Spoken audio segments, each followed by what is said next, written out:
Olá, meus queridos amigos, minhas queridas amigas. Vamos dar sequência aqui ao tema cancelamento e exclusão dos eleitores do cadastro da Justiça Eleitoral. Já explicando para vocês como é que funciona basicamente hipótese de cancelamento, hipótese de exclusão. Na hipótese de exclusão, pluralidade de eleitores, qual é a inscrição que deve ser, em tese, retirada do cadastro. Agora, é evidente que todo mundo que se sujeita a algum tipo de sanção ou restrição, se você achar melhor esse termo, tem que, evidentemente, que responder num processo administrativo. No mínimo, um processo administrativo. Nesse caso, se trata de um processo administrativo que pode ser instaurado ex officio pela Justiça Eleitoral ou a requerimento de certos legitimados. Eu não vejo isso daqui como um processo judicial, tá? Porque a matéria é administrativa. É uma competência administrativa da Justiça Eleitoral cuidar e organizar desse cadastro. Então, na minha opinião, esse procedimento ele tem a natureza jurídica de procedimento administrativo e, apesar de ser um procedimento administrativo, é evidente que há o direito de ampla defesa e contraditório outorgado ao eleitor, tá? De modo que, se porventura se detectar algum tipo de fraude nesse cadastro, pluralidade de inscrição, ou enfim, algum problema que possa causar o cancelamento ou a exclusão do eleitor do cadastro, a ele vai ter que ser dada a oportunidade de defesa, tá bom? E eu tenho duas situações diferentes. A primeira situação, a Justiça Eleitoral ela mesma faz os seus cruzamentos de informações, faz os batimentos, e a partir desses batimentos, ou ainda também, a partir de uma revisão do eleitorado ou de uma correção que possa ser feita em um determinado cartório eleitoral, se detecta eventualmente algum problema. E esse problema pode ocasionar o cancelamento ou a exclusão daquele eleitor do respectivo cadastro. De modo que a própria Justiça Eleitoral de ofício, ex ofício, ela pode instaurar o procedimento e notificar o eleitor para que ele possa se defender. Como também é possível, tá, que terceiros saibam da informação de que há algum tipo de fraude naquele cadastro. E aí, em havendo o conhecimento desse fato, esse fato será levado ao conhecimento da Justiça Eleitoral, que a partir desse conhecimento instaurará também o procedimento administrativo. Tá? Quem é que pode requerer isso à Justiça Eleitoral? Quem é que pode informar a Justiça Eleitoral da existência de uma fraude perante o alistamento, tá? Ou alguma situação que possa, ainda que não seja fraude, mas alguma situação que possa causar o cancelamento ou a exclusão do eleitor. Sei lá, o cara faleceu e está lá alguém votando no lugar dele. Não é uma fraude em si, da pessoa que morreu não é fraude. A fraude é porque alguém está votando no lugar dele. Mas perceba que o cancelamento, a exclusão, nesse caso de falecimento, a exclusão acontecerá em razão do falecimento e não porque alguém está votando no lugar dele. Tá? Então a situação não é de fraude, mas algumas situações são fraudulentas sim. Mas o fato é, o Ministério Público pode requerer à Justiça Eleitoral, um delegado de partido político pode fazer isso. Na verdade, qualquer eleitor pode postular perante a Justiça Eleitoral para esse fim. Eu coloquei na lousa para você o termo eleitor grifado em vermelho. Por que eu fiz isso? Porque em geral, a gente vai ver lá na frente as ações eleitorais, em geral, os eleitores praticamente não têm direito de ação perante a Justiça Eleitoral. Todos esses processos eleitorais mesmo, tá? Ação de investigação judicial eleitoral, ação de impugnação ao registro de candidatura, ação de impugnação ao mandato eletivo, todas essas demandas não podem ser promovidas por eleitor. Eu acho até um absurdo, mas o eleitor não é legitimado para ingressar com esse tipo de ação. Mas esse tipo de comunicação aqui, para que a Justiça Eleitoral instaure o processo para apurar eventualmente alguma causa de cancelamento ou de exclusão do eleitor, ela pode ser formulada inclusive por qualquer eleitor.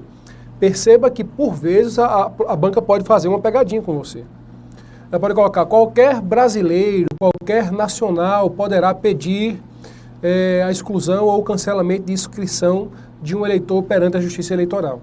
Essa alternativa está falsa, porque não é qualquer brasileiro que pode requerer perante a Justiça Eleitoral o cancelamento ou a exclusão de eleitor.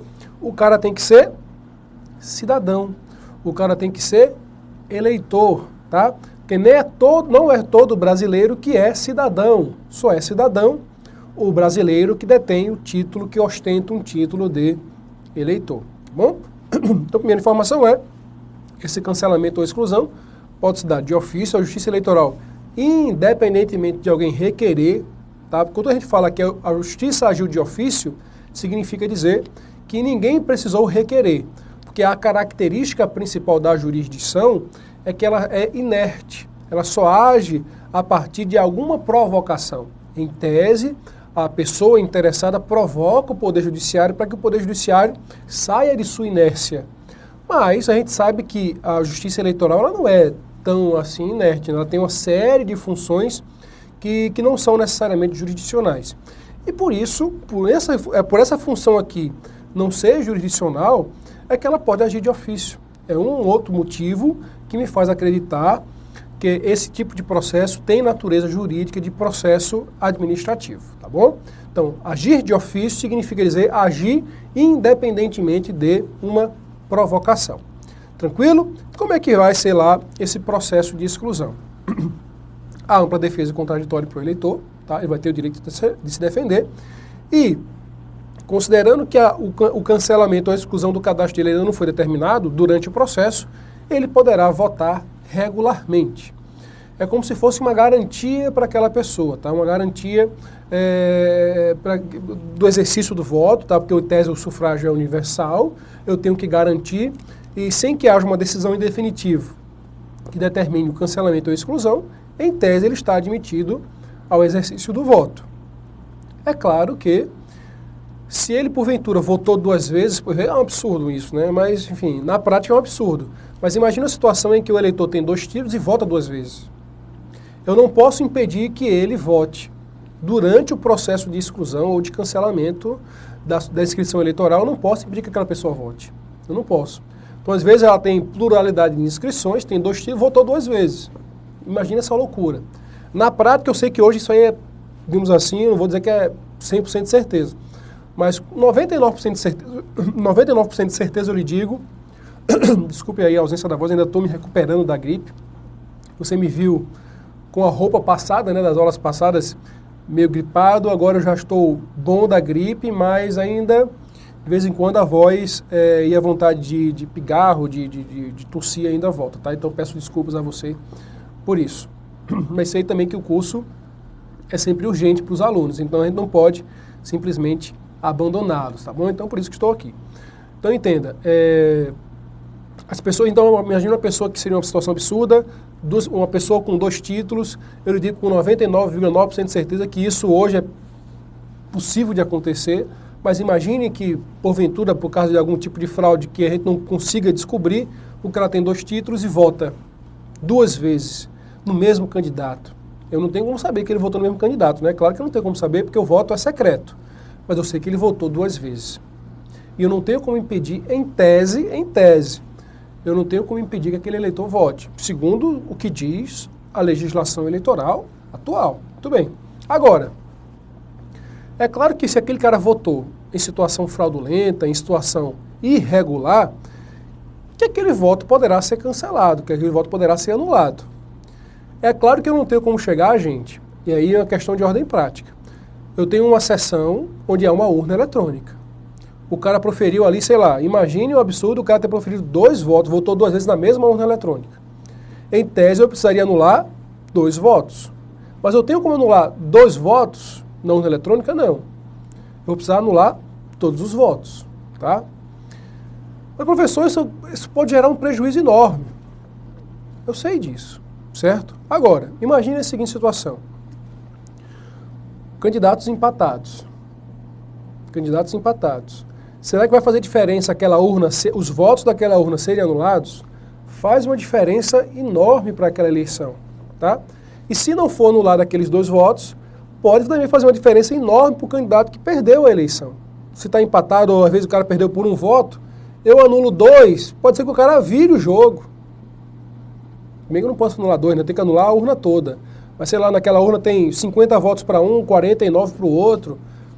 E dentre esses 50 para um, 2 votos são, em tese, nulos, efetivamente. Então, a depender da circunstância, acaba anulando a urna toda, tá? Os votos da urna toda. É claro que a gente vai explicar isso aí lá na frente com mais detalhes. Onde é que eu quero chegar nessa história? Existe um princípio que é francês, tá? Que é pas de nullité de Saint-Griffe. Vou anotar aqui, desculpa, para eu escrever português já é ruim na lousa, imagina escrevendo uma frase em francês, né? Mas vamos lá. Existe um princípio assim, chamado esse aqui, ó. Pas,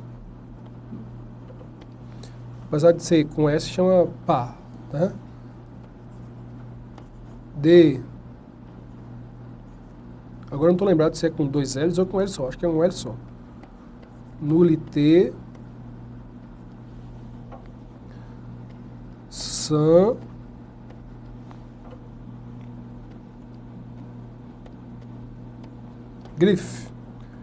Pas de nullité Saint-Griffe.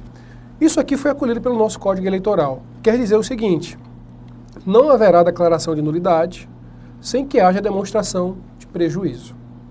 Então veja, se é um voto que foi proferido numa urna X, eu não vou anular os votos da urna toda, porque isso pode gerar um tumulto ainda maior para a eleição, pode gerar um problema, digamos assim, que pode alterar a eleição e um voto, em tese, não anularia aquela situação. Dê um exemplo prático, professor, porque o senhor disse que tem que colocar exemplo prático para facilitar a nossa vida, senão a gente não consegue decorar. Muito bem. Imagina que o cara deu um voto. Imagina que a pessoa teve 100 votos naquela urna. Aí tem um voto lá que é nulo. Um voto lá é nulo. Os outros 99 são válidos. Aí imagina que lá tem 70 votos para um candidato e 30 para o outro. Certo? Se um voto lá é nulo, e imagina que esse voto nulo corresponda aos outros 70, certo? Aquele que recebeu 70 receberia agora 69, certo? Muito bem. O outro manteria os seus 30, certo? Se eu conseguisse anular só aquele voto. Mas eu consigo anular só aquele voto? Não. Eu vou precisar anular os 100. Só que aí o que acontece? Se eu anular os 100, eu vou anular os 70 do candidato A e anular os 30 do candidato B. Muito bem. Se eu faço isso, meu caro amigo, se eu faço isso, às vezes, por causa de um voto,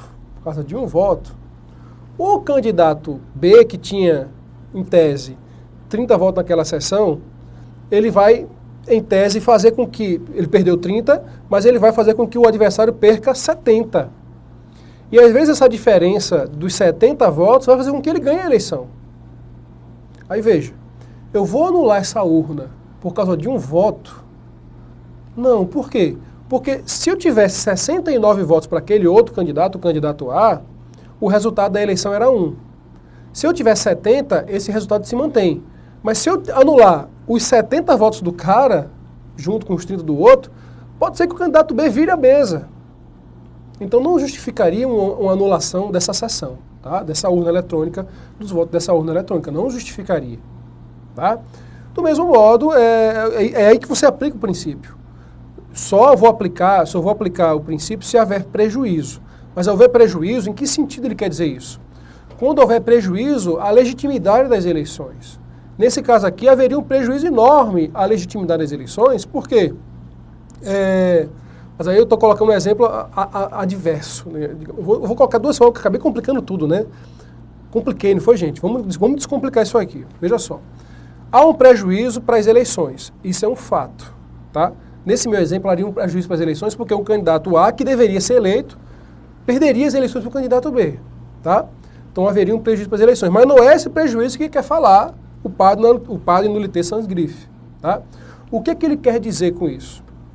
Eu não vou anular voto, certo? Eu não vou anular sessão, eu não vou anular atos jurídicos, se isso representar absolutamente nada. Porque veja, na hora que eu anulo, onde eu quero chegar? Na hora que eu anulo um voto, qual é a diferença para a eleição? Nenhuma. Nenhuma. Certo? Então para que eu vou anular aquele voto se não há diferença nenhuma para as eleições? Então por isso eu não anulo. Só anulo se houver diferença para as eleições.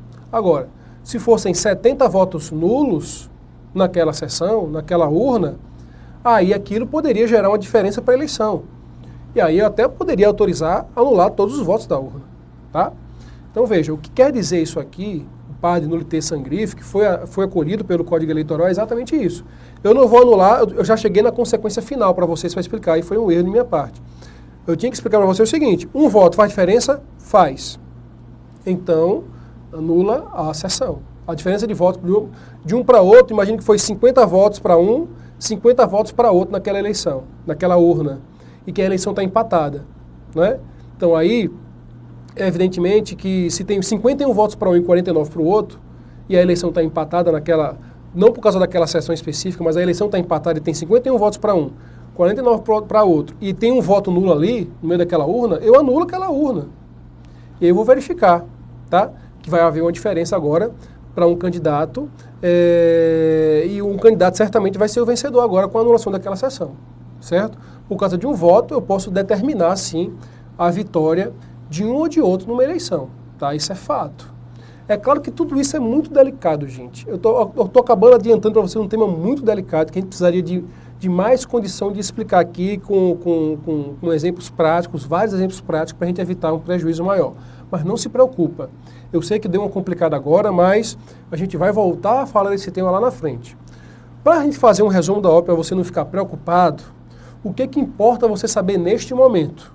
Importa saber que só há necessidade de declarar a nulidade daquele voto, daquele eleitor que votou errado, certo? Que não poderia votar, porque o título devia estar cancelado e não estava, certo? Só anula o voto. Imagine que o voto dele, né? Eu sei que não tem como anular o voto de uma pessoa só, mas imagina que eu só posso declarar a nulidade, eu só vou declarar a nulidade de um voto, ou dos votos, se houver demonstração de que há uma diferença, de que haverá prejuízo para o pleito, para as eleições. Tá bom? Então, fixa isso, é o suficiente, tá? Outra coisa que eu já vi cobrando em prova é esse prazozinho de 6 anos, é o que acontece na prática, tá? Sendo exclusão ou cancelamento, na prática, só se exclui mesmo, só se retira do cadastro de eleitores da Justiça Eleitoral depois da decisão ser proferida e passados 6 anos, tá? Então, foi definido, foi decidido pelo cancelamento ou exclusão do eleitor. Passou 6 anos do cancelamento, aí há a exclusão em definitivo do cadastro de eleitores, tá? Por que não exclui logo, então, professor? Porque pode ter havido um erro. Durante o processamento de alguma coisa, ou por erro do próprio servidor da Justiça Eleitoral, pode-se ter colocado um código errado, e aí, simplesmente se excluir do cadastro, quando exclui do cadastro definitivo, gente, só posso reativar o cadastro com um novo alistamento. Então imagina a situação do servidor cancelar entre aspas, né? Cancelar um título de eleitor de uma pessoa porque faleceu. Ó, a hipótese de cancelamento, falecimento, na verdade é de exclusão, não é? Por mais que às vezes o código use o termo cancelamento, é a hipótese de exclusão. Se eu dou o comando para excluir definitivo, aquele eleitor, se estiver vivo, vai precisar fazer um novo alistamento eleitoral. Só que às vezes ele não cometeu erro nenhum, ele não está nem sabendo que a inscrição dele está cancelada, ou excluída, né, na verdade. Ele só vai descobrir quando for votar, que o nome dele não vai constar na lista, no caderno de votação. Ele não vai estar, o nomezinho da gente não fica naquele caderninho lá, onde a gente recebe o canhotozinho da votação, o comprovante. Pois é, ele vai verificar que está excluído do cadastro, quando ele for votar e o nome dele não estiver lá. Aí o que foi que aconteceu? Se o nome não estiver lá, é claro que o mesário não vai admitir aquela pessoa a votar, certo? Então perceba, ele vai precisar ir na Justiça Eleitoral e vai descobrir que a sua inscrição foi excluída erradamente, equivocadamente, por um erro do servidor, e teria que fazer um novo alistamento eleitoral. Ora, é ônus demais para uma pessoa que não cometeu equívoco nenhum, tá? Então, se o servidor errar, ele pode restabelecer a inscrição de ofício, tá? Eita, digitei o código errado, matei um eleitor, né? Ele pode restabelecer a inscrição cancelada por equívoco, tá bom? Então, é basicamente por isso que tem esse prazo de 6 anos, para evitar maiores problemas em relação ao cadastro e à administração desse cadastro. O fato é, definiu-se a causa de exclusão ou cancelamento do título de eleitor, aquela pessoa vai ter ali ainda os seus dados no cadastro de eleitores por 6 anos. Passou os 6 anos, aí se exclui o cadastro em definitivo. Aí só volta o seu nomezinho para lá, se for feito um novo alistamento eleitoral, tá bom? Aqui, ó, a gente está aqui exatamente nesse outro slide falando do restabelecimento da inscrição cancelada por equívoco, que é outro tópico da resolução, e eu sei que a depender de cada edital, você tem, às vezes, a especificação do que será cobrado daquela resolução. Então, veja, resolução 21538, aí tem lá 2 pontos no edital: alistamento, transferência, segunda via, revisão do eleitorado, ponto. Só quer cobrar isso, tá? Mas tem edital que fala resolução 21538/2003, ponto. Ele quer a resolução toda. E tem alguns editais que colocam resolução 21538/2003, 2 pontos, e botam todos os assuntos também, tá? Ou só alguns, escolhe, sorteia, sei lá, enfim, tá? Eu sei que esse assunto aqui não era nem pra gente estar conversando em aula, porque é uma coisa muito da prática da justiça eleitoral mesmo, do cara que já é servidor e está lá trabalhando e tal, e tendo que ver os códigos, enfim. Não acho até que nem que você tenha que decorar código, mas sei lá, já vi cobrando código. Não assim, não informaram o código errado, né? Mas já vi em prova o código ASE em prova, tá? Que ainda em prova é cobrado como código FASE, com um F na frente, tá? Porque a resolução usa o termo código FASE, mas é ASE, o certo é ASE. Então vamos lá, ó. Para restabelecer a inscrição cancelada por equívoco, e aí o cancelado e excluído é a mesma coisa para esses fins aqui, tá? Se eu matei uma pessoa, por exemplo, se você é servidor e matou uma pessoa no cadastro, você tem como restabelecer a inscrição que você cancelou por equívoco, através do código ASE 361. Vê que loucura, né? Você tem que decorar o código. Eu, sinceramente, não acho que pode ser cobrado, mas sei que também já vi questão de FCC e da própria CESP, por incrível que pareça, cobrando características do título de eleitor, qual é o tamanho dele, qual é o peso, ó, 120 gramas por metro quadrado. Como é que você vê o peso do título de eleitor? E é peso, é claro que não tem como a gente chegar e botar numa balança o título de eleitor e vai o peso, né? O peso de material gráfico, o peso, quando se fala de peso em material gráfico, é para saber o tipo de papel, tá? Então, 120 gramas por metro quadrado, é o tipo de papel que é utilizado, tá? É por isso que se tem esse termo peso, mas não é peso, de a gente botar na balança e pesar que nem a gente se pesa, não. É como se fosse para eu medir a qualidade do papel. Enfim, você deve perguntar o que é só a gráfica, né? Mas é o tipo de papel, eu defino o tipo de papel a partir do peso que a gente estabelece, tá? Que se estabelece como se fosse uma unidade de medida, tá bom? Então já vi cobrando isso em prova. Então não é impossível que se cobre também o código para restabelecer uma inscrição cancelada por equívoco. E a resolução 21538 cita, como exemplos, 3 situações onde há o cancelamento de inscrição eleitoral. Aí cita o código ASE 019, que é falecimento, tá bom? O 019 é falecimento. Veja que ele fala de cancelamento, mas é uma hipótese de exclusão, tá bom? Mas a gente sabe, repito a vocês, que há esta tecnia durante a resolução. Tem o código 450, que é um código meio genérico, ordem judicial. Ordens judiciais podem vir várias, por diversos motivos diferentes, para cancelar ou excluir algum dado eleitoral, certo? O juiz criminal, por exemplo, o juízo criminal não é obrigado a comunicar à justiça eleitoral.